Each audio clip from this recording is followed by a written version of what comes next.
السلام علیکم ورحمۃ اللہ۔ امید کرتا ہوں کہ تمام احباب خیر و عافیت سے ہوں گے۔ اللہ تعالی ہم سب کو اپنے حفظ و امان میں رکھے، آمین۔ جامع الترمذی کی حدیث ہے، جناب نبی کریم صلی اللہ علیہ وسلم نے فرمایا،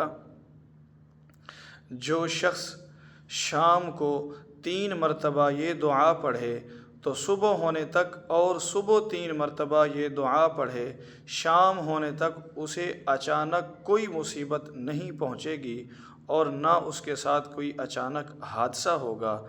اور وہ مبارک دعا یہ ہے، بسم اللہ الذی لا یضر مع اسمہ شیء فی الارض ولا فی السماء وہو السمیع العلیم۔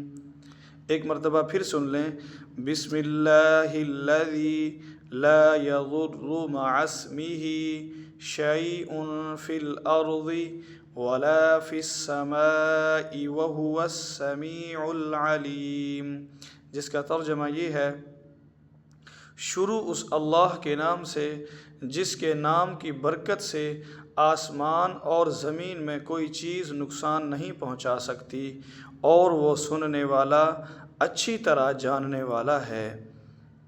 اس ویڈیو کو صدقہ جاریہ سمجھ کر آگے لازمی شیئر کریں۔ جزاکم اللہ خیرا کثیرا۔